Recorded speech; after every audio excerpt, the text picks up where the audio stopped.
linda iglesia.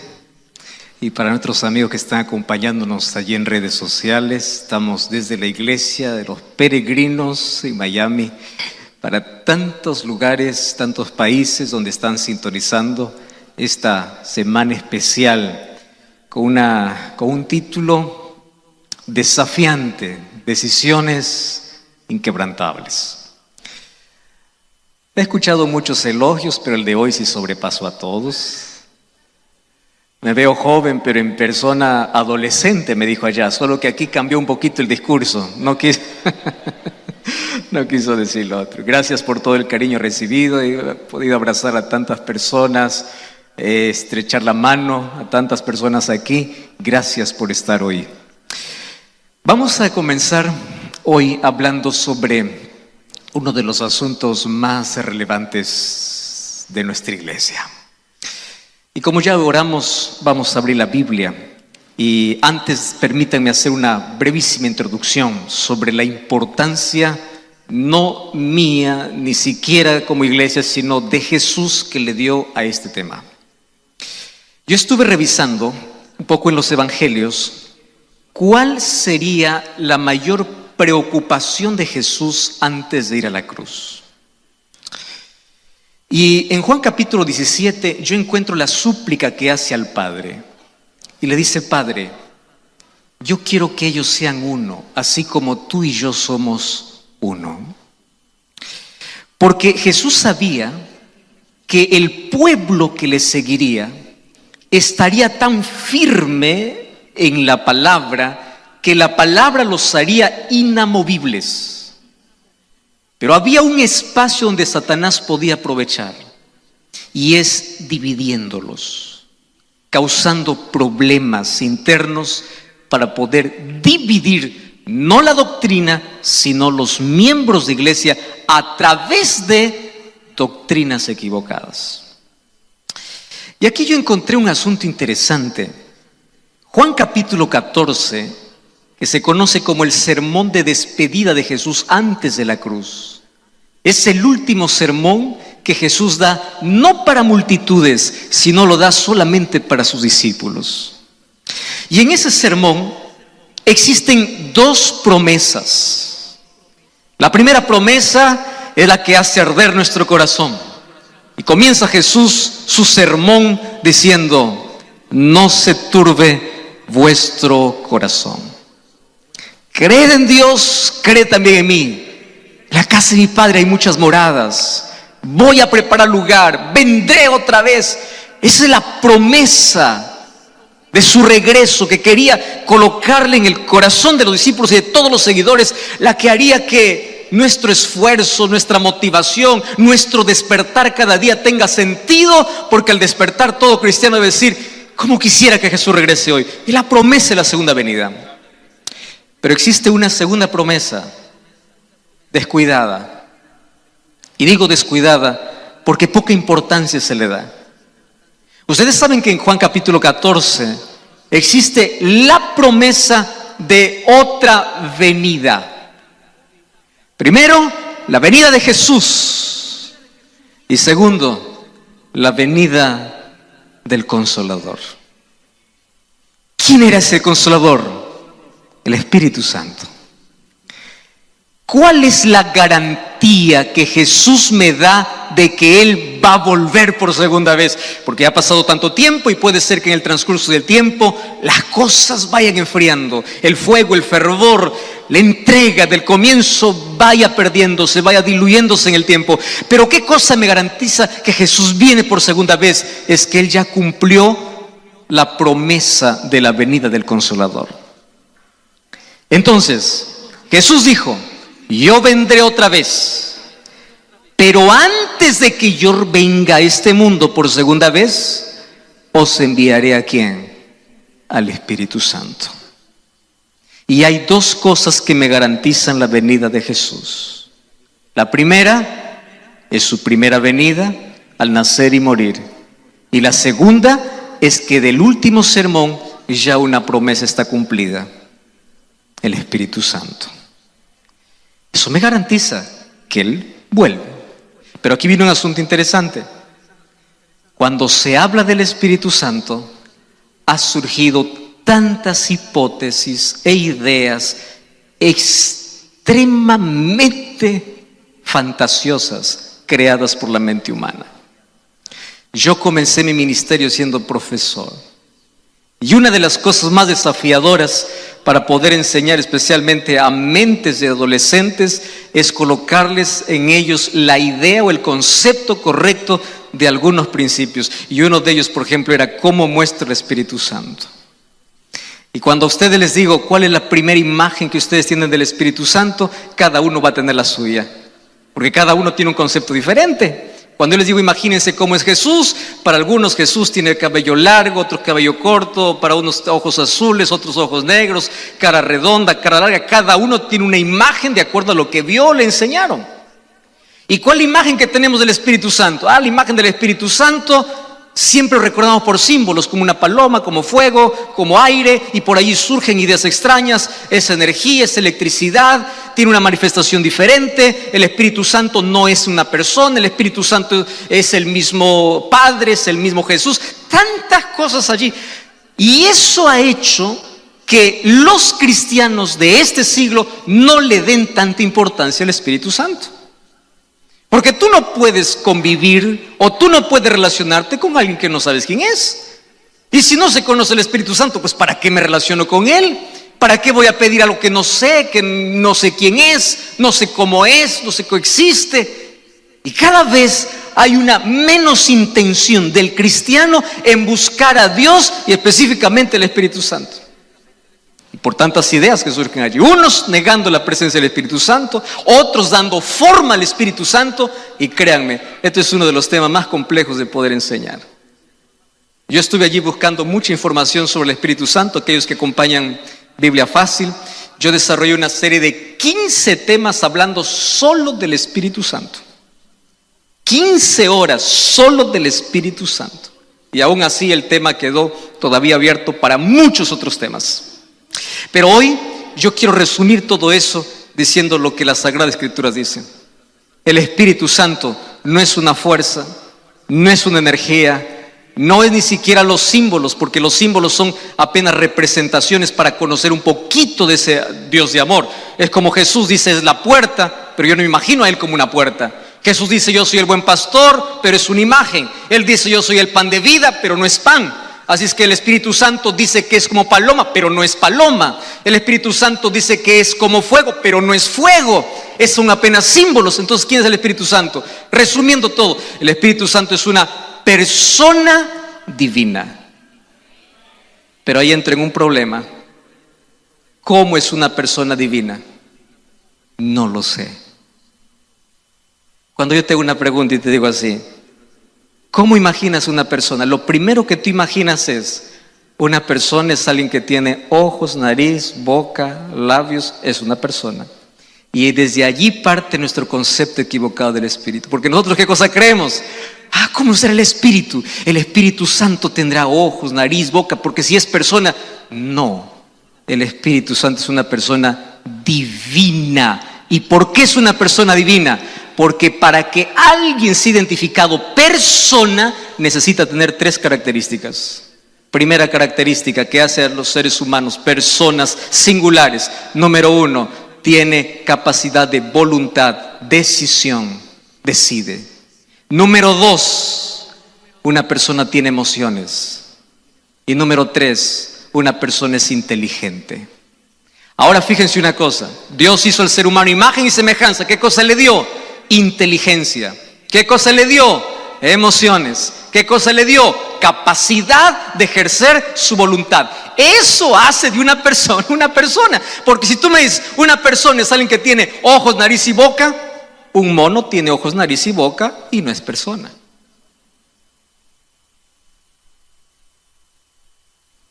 ¿Quién es el Espíritu Santo? Una persona divina.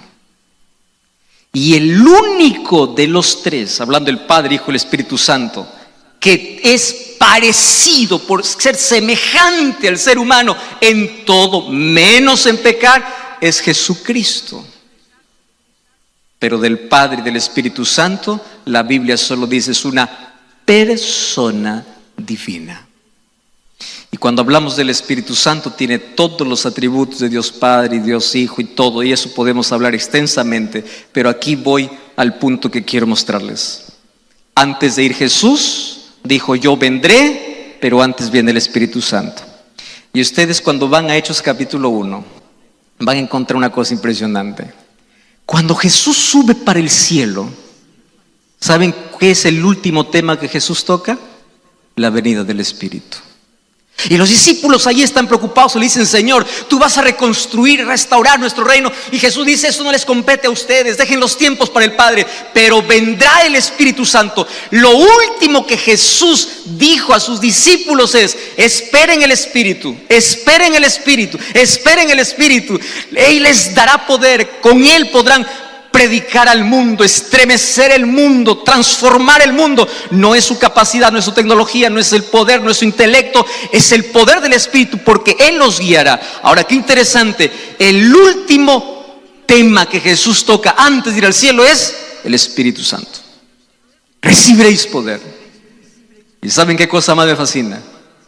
Es que en Mateo capítulo 24 Jesús presenta 7 parábolas para poder decirnos cómo el cristiano se prepara para la venida de Jesús. Hay por allí muchas teorías. Para prepararse para la venida de Jesús hay que hacer esto. No, Jesús mostró 7 cosas en 7 parábolas, de los cuales se pueden resumir en las 3 más grandes parábolas narradas en Mateo 24, Mateo 24 y Mateo 25. Mateo 24 habla de las señales, Mateo 25 habla de cómo estar preparado. Y la primera parábola que habla Jesús en Mateo 25, ¿de qué se trata? ¿Recuerdan ustedes? ¿Cuál es la primera parábola? Las 10 vírgenes. Presenta las señales de su venida. Esto ocurrirá antes de que yo regrese. Pero antes de que yo regrese, ustedes necesitan estar preparados. Y ahí está la diferencia del creyente y de aquel que no lo es. El creyente, ante los sucesos que acontecen en el mundo, no está alarmado, sino está preparado. Todos se alarman, el cristiano se prepara. Todos se asustan, el cristiano dice: ya sabía que esto venía. El cristiano no anda asustado, el cristiano anda preparado porque tiene luz. Y esa luz Dios nos mostró. Entonces las señales nos dicen cuánto puede faltar, cuánto tiempo falta. Pero el capítulo 25 dice: ustedes necesitan estar preparados. Y Jesús me explica que para estar preparados para su venida, yo necesito 3 acciones específicas. Y cuando hablo de acciones, esto puede asustar a muchos. ¿Por qué? Porque la salvación es por gracia. Y gracias a Dios que es así. No es por todo lo que yo pueda hacer, es por la gracia de Dios. Pero no confundas: la gracia que salva es la gracia que transforma. Tú puedes ir a Jesús como estás, pero Él nunca te deja como llegaste. La verdadera gracia transforma. Y si la gracia no te transforma, no es gracia. Porque nadie podrá llegar al cielo teniendo el carácter que tuvo por la deformidad del pecado. Llegaremos siendo transformados por la gracia de Dios. ¿Recuerdan al hijo pródigo? El hijo pródigo, cuando fue a la casa del padre, él no dijo: voy a bañarme, voy a cambiarme. No, él fue maloliente, pestilente, oliendo a cerdo, con su miserableza, sucio. El Padre lo recibe, porque es así como Dios lo recibe. Dios no quiere que tú hagas algo para ir a Él. Él quiere que vayas como estás, con tu inmundicia, con tu vida como estás. Pero muchos se confunden. Jesús me acepta como estoy, pero cuando Él me abraza, yo sigo como estoy. Allí no funciona así. Jesús me puede abrazar con el mal olor de pecado. Jesús me puede recibir con la inmundicia de pecado. Pero después que me abraza y me recibe como soy, ¿qué cosa dice? Cámbienlo, vístenlo, pónganle un anillo, vamos a hacer fiesta, báñenlo, porque la gracia que recibe para perdonar es la gracia para transformar. Ahora, ¿saben qué es interesante? Ese trabajo es el trabajo del Espíritu. El Espíritu Santo trabaja en 2 direcciones. Primera dirección: de afuera para adentro, para convencer. Porque el único capaz de convencer de pecado es el Espíritu Santo. Las personas podemos convencer de muchos asuntos, menos de pecado. Así que cuando una persona dice, yo tengo necesidad de Dios, yo estoy convencido, estoy arrepentido, no es palabrería, no es predicación, no es convicción humana, es el poder del Espíritu trabajando.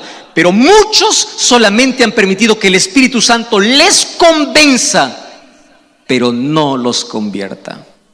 Y hay una tremenda diferencia entre estar convencido y estar convertido.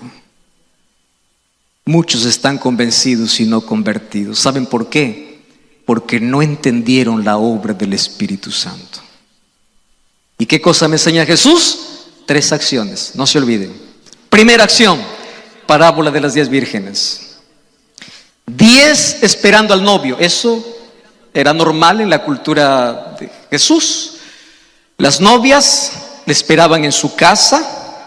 El novio venía y la novia salía acompañada por 10 señoritas más hasta la casa del novio, que era la casa del padre, donde comenzaba la fiesta. La fiesta duraba más o menos una semana y durante toda esa semana pues había fiesta, algarabía. Ahora en la parábola, las 10 que son invitadas responden el llamado, las 10 se bañan, las 10 se visten, las 10 aceptan, pero de las 10 hay una diferencia. 5 los llama prudentes y 5 insensatas. Presten atención, las 10 vírgenes no son buenas ni malas, simplemente son prudentes e insensatas. Dentro del pueblo de Dios no podemos decir quién es bueno y quién es malo, porque eso lo determina Dios. Lo que podemos evidenciar es prudente o insensato. ¿Y cuál es la diferencia entre un prudente o insensato? No es la lámpara. ¿Cuál es la diferencia? El aceite. ¿Qué es la lámpara? Salmo 119, 105, ¿qué cosa dice? Lámpara es de mis pies tu palabra, lumbrera mi camino. Zacarías capítulo 4, haciendo referencia al Espíritu Santo, dice que es como el aceite. Entonces, el pueblo de Dios, los seguidores de Jesús, tendrían 2 características que los haría singulares en el mundo. Primera característica, la palabra. Y segunda característica, el Espíritu. Ahora van a repetir. ¿Cuál es la primera característica del pueblo de Dios? Número 1, más fuerte. Número 1, número 2, número 1, número 2, número 1, número 2. Y ahora estamos en una crisis. ¿Por qué razón?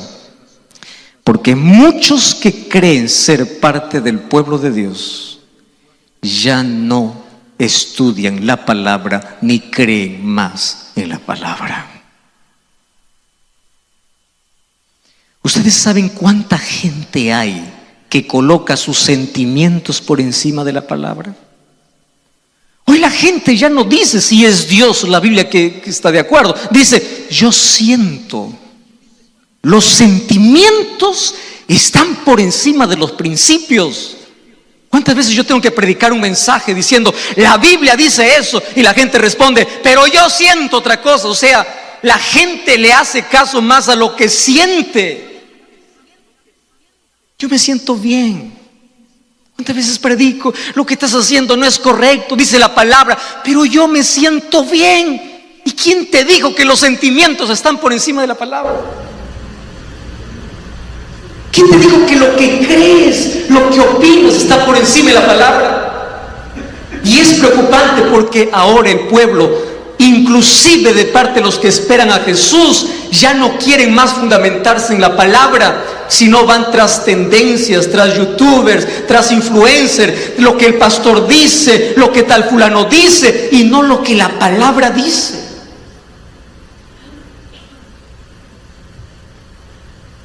Y si es que no tenemos la base sólida en la palabra, ¿qué esperanza hay de tener aceite? Si no tenemos la palabra y la mano en el corazón, si no dedicamos tiempo para la palabra, ¿qué esperanza hay para buscar al Espíritu? Mas estas 10 vírgenes tenían por lo menos todas las lámparas. La diferencia entre una y otra es simple: el aceite. Y siendo el aceite el Espíritu Santo, yo quiero decirles aquí el resumen de mi mensaje de hoy. Dentro de la iglesia hay 2 tipos de creyentes: creyentes que tienen conocimiento y creyentes que tienen experiencia real con Cristo. Hay gente que conoce profecías pero no conoce a Jesús. Hay gente que conoce doctrina pero no conoce a Jesús. Hay gente que conoce la Biblia pero no conoce a Jesús. Hay gente que conoce la iglesia pero no conoce a Jesús. Hay gente que puede conocer bien textos de memoria, pero no conoce a Jesús, porque el conocimiento de Jesús viene a través de la experiencia que tengo con Él mediante la palabra en oración, pero es por el Espíritu Santo. Es Él quien me conduce. Y ustedes saben que el conocimiento es tan necesario, pero el conocimiento sin experiencia real con Dios es hipocresía. ¿Ustedes saben cuánto sabían los fariseos de las Escrituras? Mucho. ¿Y qué cosa dijo a los fariseos Jesús? Sepulcros blanqueados. Conocimiento es necesario, pero conocimiento sin experiencia real con Dios es hipocresía. Aceite. Es el aceite lo que hace diferente. Y allí entonces vamos analizando el texto de la parábola que Jesús contó en Mateo capítulo 25.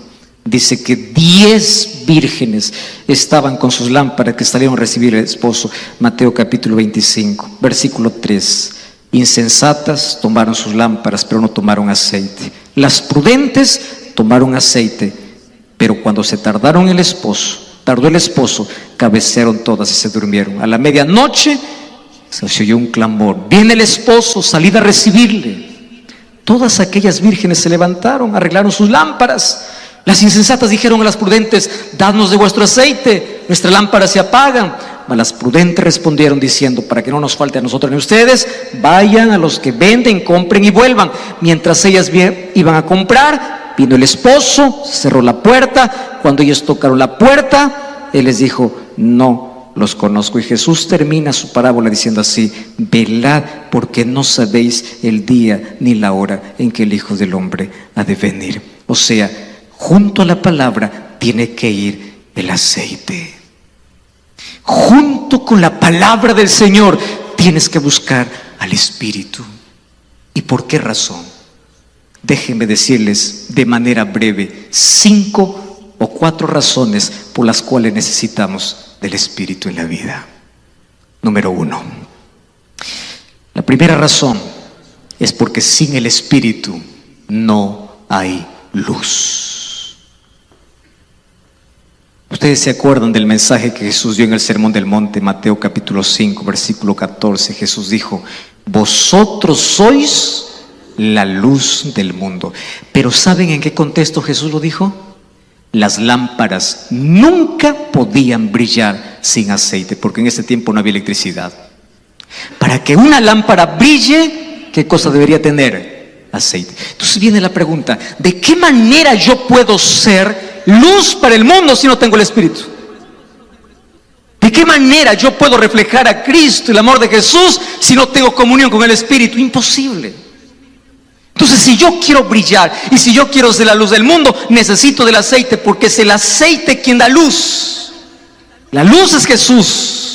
Él dijo: yo soy la luz del mundo, pero también dijo: vosotros sois la luz del mundo. Pero para que nosotros podamos brillar, necesitamos del aceite, el aceite del Espíritu, para reflejar el amor de Jesús. Número 2, necesitamos del aceite que aquí representa el Espíritu.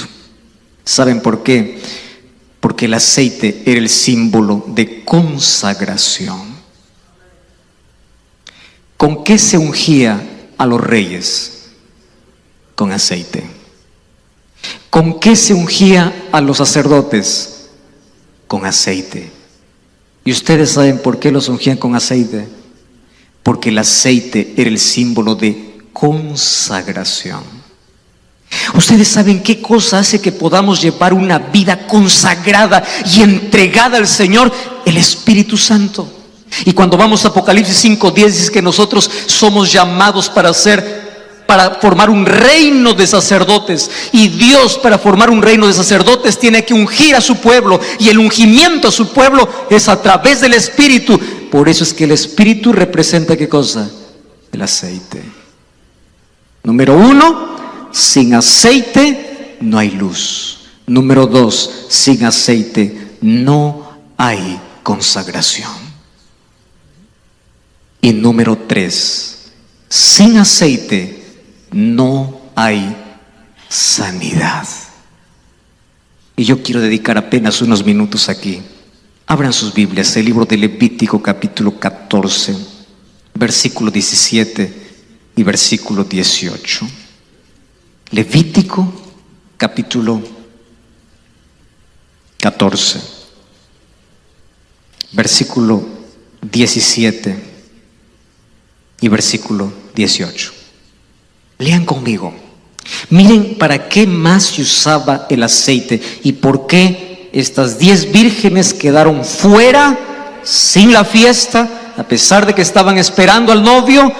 Les faltó el aceite. ¿Mas qué representa el aceite en la Biblia? Luz, consagración y sanidad. Dice el versículo 17: y de lo que quedare del aceite que tiene en su mano, pondrá el sacerdote sobre el lóbulo de la oreja derecha del que se purifica, sobre el pulgar de su mano derecha, sobre el pulgar de su pie derecho.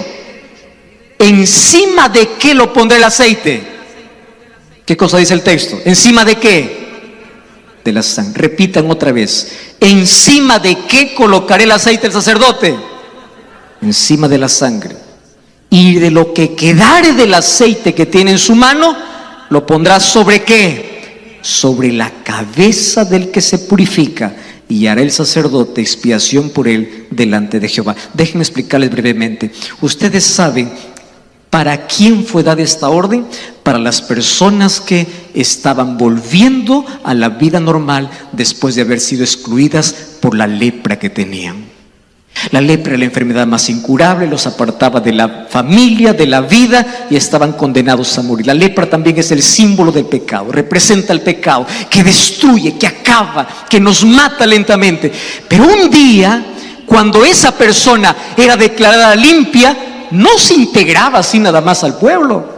Tenía que pasar por un proceso de purificación. Y ahora presten atención aquí. Ese proceso de purificación demandaba de 2 cosas. Número 1, sangre. Y número 2, aceite. No se olviden eso. ¿Mediante qué 2 cosas se purificaba a un leproso cuando ya estaba sano? Número 1, sangre. Número 2, entonces, ¿qué cosa se hacía con la sangre? Con la sangre se esparciaba todo el cuerpo. Y se colocaba específicamente sangre en algunas partes específicas del cuerpo. ¿Dónde? Cabeza, lóbulo derecho de la oreja, mano derecha, pulgar de la mano derecha. ¿Y dónde más? Pie derecho. La primera parte era sangre. Pero después que se colocaba la sangre, ¿qué cosa se colocaba? ¿Y por qué? El aceite era símbolo ¿de qué? Del Espíritu. ¿Saben qué cosa significa? Primero es la purificación, luego la santificación. Primero es la sangre de Jesús y después su poder. Su poder nos libra del pecado, nos da poder sobre el pecado. Pero para eso Él tiene que ungirnos. ¿Y por qué tiene que colocar el aceite sobre la cabeza? La cabeza es el símbolo de decisiones. Si tus decisiones son guiadas por emociones y no por el Espíritu, estás condenado al fracaso. La única manera de poder tomar decisiones correctas en la vida es permitir que la sangre de Jesús y el aceite del Espíritu pueda cubrirnos. La decisión inquebrantable comienza cuando somos ungidos por Dios y Él coloca su sacrificio y coloca su Espíritu y lo coloca en la cabeza, limpia nuestra mente para poder saber a dónde vamos, para no caer más en el pecado. Número 2, coloca sobre el oído. ¿Qué representa el oído? Obediencia. Yo ya te purifiqué, coloco el aceite sobre el oído porque ahora tienes que obedecer, tienes que escuchar, tienes que obedecer. ¿Por qué coloquen la mano? Porque la mano es símbolo de acción, de servicio, y el Espíritu Santo lo que te lleva es a ser dadivoso, a ser generoso, a ser luz para los demás. Acciones positivas, acciones semejantes al de Jesús. ¿Quién hace eso? El Espíritu Santo. ¿Y por qué en el pie? Pie es símbolo de caminar derecho, caminar por las sendas de la vida. Y mira cómo funciona. Cuando un leproso era purificado, primero se colocaba sangre, pero luego aceite. El sacrificio de Jesús nos salva, pero el aceite, que es el símbolo del Espíritu, nos santifica y nos hace aptos para el reino. Cabeza, oído, mano y pie significa sin el Espíritu Santo. Primero, sin el sacrificio de Jesús. Número 2, sin el Espíritu Santo. No importa cuán limpio parezcas, continúas en la lepra del pecado. ¿Cuántos han aceptado el sacrificio de Jesús en sus vidas? ¿Y cuántos han pedido el aceite? Aceite. Entonces, solamente para recordarles, el aceite era necesario hasta aquí para 3 cosas. Número 1, ¿recuerdan? ¿Cuál era el número 1? Luz. Sin aceite no hay luz. Número 2, ¿qué cosa era? Muy bien. Y número 3, sanidad. Por eso necesitamos el Espíritu. Pero hay una cuarta. Y vamos una vez más al texto bíblico. La razón por qué necesitamos ser prudentes y por qué necesitamos del aceite del Espíritu en nuestra vida. Vamos al libro de Salmos, capítulo 45, versículo 7. Salmos 45, 7. Dice así: has amado la justicia y has aborrecido la maldad. Por tanto, te ungió Dios, el Dios tuyo. ¿Con qué te ungió? Con aceite. ¿De qué? De alegría, más que a tus compañeros. El ungimiento hecho con aceite, ¿qué cosa es lo que traía el cristiano? O aquí, en este texto, ¿qué cosa es lo que traía? Alegría.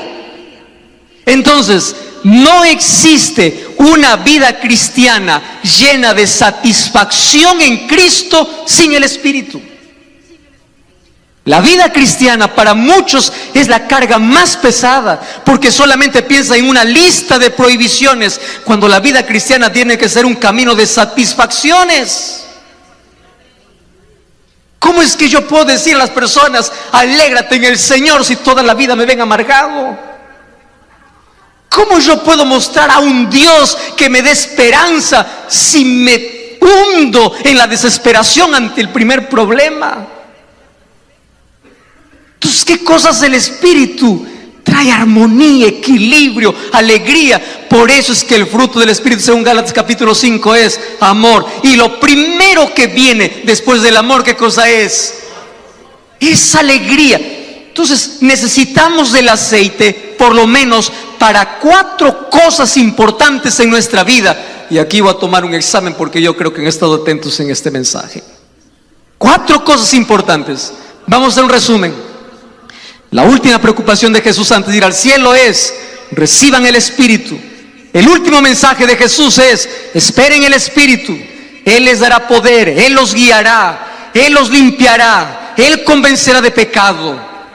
Él os hará recordar todas las cosas. El Espíritu Santo tendrá el control del remanente, del pueblo de Dios. Él los santificará. Pero ese Espíritu es necesario, porque sin el Espíritu habrá 4 cosas imposibles para todo cristiano. Número 1, sin aceite no se puede brillar. Sin aceite no hay luz. Y aquel que no anda en luz, ¿dónde está? En la oscuridad. Entonces, no importa cuántos años tengas en la iglesia, si no tienes el aceite y no brillas, sigues en oscuridad. Número 2, sin aceite no hay consagración. El ungimiento con aceite representa que yo soy separado, y cuando soy separado disfruto de las cosas que Dios tiene para mi vida. Porque yo fui separado, inclusive mi vida va cambiando. Antes me gustaban las cosas del mundo. Ustedes saben que para poder salir de nuestra inclinación pecaminosa, inclinada hacia el pecado, para las cosas de Dios, no son cosas automáticas. Hay una lucha. Y cada uno tiene su propia lucha. Y gloria a Dios, porque hay personas que al instante pueden cambiar y decir: pastor, ayer era tal fulano, hoy soy otra persona y nunca más tengo ganas de volver. Amén por tu experiencia.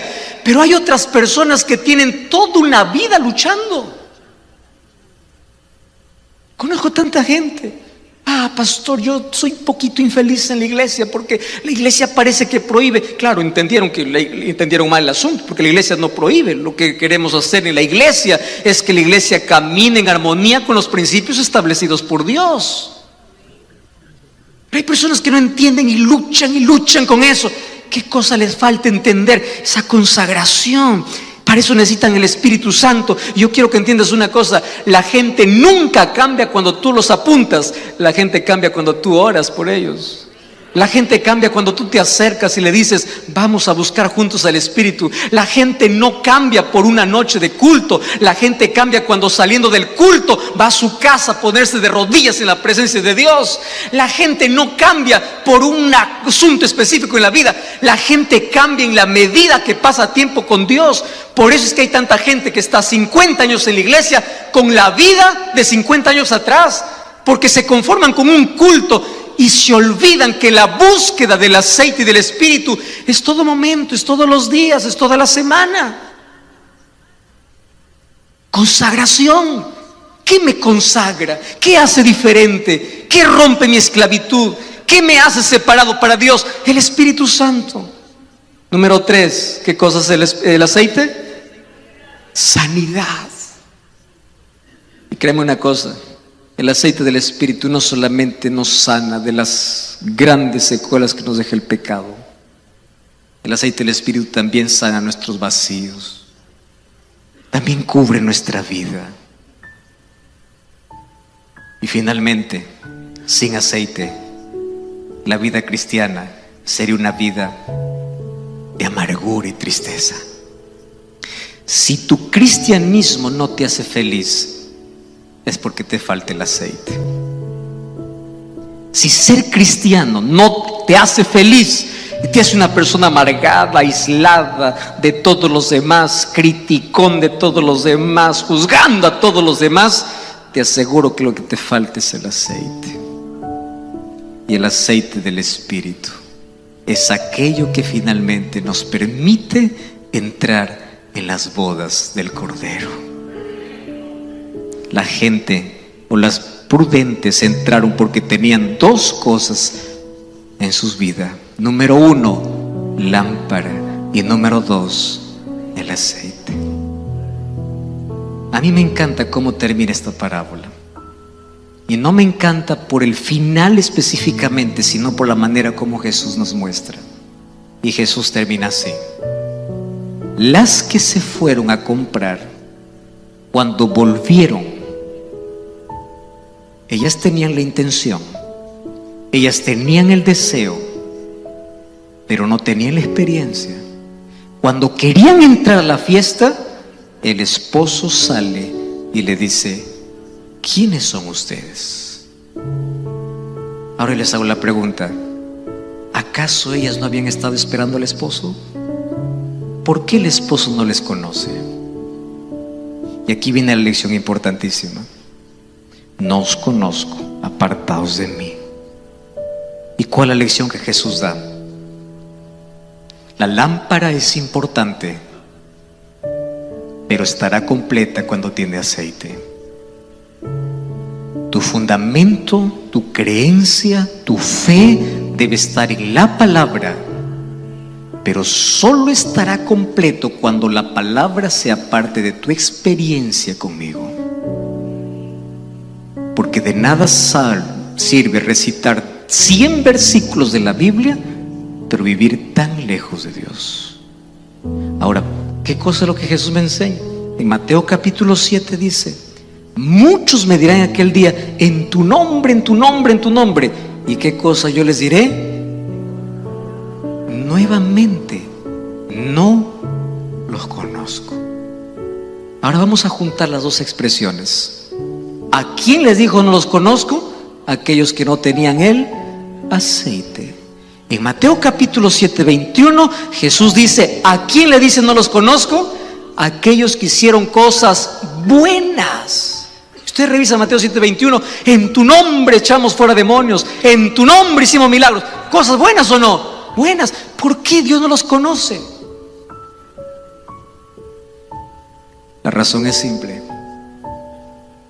Porque conocer a Dios no se trata del conocimiento intelectual, se trata de la experiencia diaria que tengas con Él. Y en la Biblia hay dos textos asustadores. Primer texto asustador está en Apocalipsis capítulo 21. Allí dice que los que irán al lago de fuego serán los idólatras, malos, hechiceros, adúlteros, asesinos, homicidas. Todos estarán ardiendo en el lago de fuego. Cuando yo leo el texto digo: gloria a Dios que yo no estoy allí. No, ya estoy salvo. Pero cuando vamos a Mateo 7, 21 dice: también los que hacen milagros, y también los que dicen Señor, Señor, también los que van a la iglesia, también los que cantan, les diré: no los conozco, apartaos de mí, hacedores de maldad. Y yo siempre cuestioné y dije: ¿por qué maldad? Ellos no mataron, no robaron, no adulteraron, tenían una vida correcta. ¿Por qué Jesús le dice hacedores de maldad? Porque vuelvo al primer concepto: conocimiento sin relación con Dios es hipocresía. Y ustedes están en la misma maldad que aquellos que nunca me conocieron. Hermanos, llegaremos al cielo por la gracia del Señor, pero no se olviden una cosa: esa gracia se busca todos los días, y esa gracia necesita salvarnos y transformarnos, y para ello necesitamos del aceite del Espíritu. ¿Cuántos en esta noche queremos recibir ese aceite? Amén. Allí donde estás, yo quiero que cierres tus ojos y le digas al Señor: Señor, yo ya te acepté como mi Salvador, mas hoy necesito comenzar una experiencia real contigo. Yo necesito del aceite del Espíritu para poder brillar, para poder ser consagrado, para poder ser sanado y para ser feliz en ti. Si tú escuchas ese llamado, allí haz una oración al Señor. Y yo quiero orar para las personas que están acompañándonos sobre esta transmisión. Hoy estamos aquí desde una iglesia donde todos aquí ya hicieron un compromiso con Jesús. Más probablemente el mensaje de hoy también llegó para alguien que apenas está conociendo de Cristo. ¿Tú sabes quién es aquel que te convence para que tú puedas conocer a Jesús? Es el Espíritu Santo. ¿Tú sabes cuál es su obra?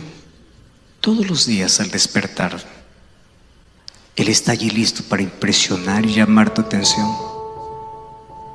Y Él está listo para invitarte a formar parte del reino de Dios. Y ha recibido tantas invitaciones en la vida, tantas invitaciones. Probablemente ha sido resistente a tantas de ellas. Mas en el nombre de Jesús, yo quiero invitarte para que hoy comiences una experiencia diferente. Allí donde tú estás, ponte de rodillas y dile: Señor, yo escuché desde hace mucho tiempo tu voz, mas siempre fue resistente. Tu Santo Espíritu habló para mi corazón tantas veces, mas yo no lo escuché. Mas a partir de hoy, yo quiero aceptar tu sacrificio y quiero aceptar que tu Espíritu siga trabajando en mi vida. Busca una iglesia adventista el séptimo día. Ahí donde estás, estaremos listos para esperarte, para abrazarte y para juntos comenzar una nueva historia al lado de Jesús. Si tú hoy quieres pedir que Cristo entre en tu corazón, que el Espíritu Santo siga trabajando en tu vida, entra en contacto con nosotros. Queremos orar por ti y queremos pedir que el Espíritu Santo que comenzó su obra en ti la continúe haciendo. ¿Y sabes cuál es la evidencia de que Dios te está llamando? Es que te quedaste hasta el final de este sermón. No es casualidad, es Dios llamándote para su reino. Que Dios bendiga en gran manera tu decisión y que el Espíritu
Santo que te convence de pecado sea el Espíritu que te transforme y te capacite para el cielo.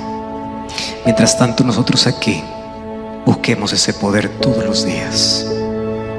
Llegando a casa, no vayas directo para dormir.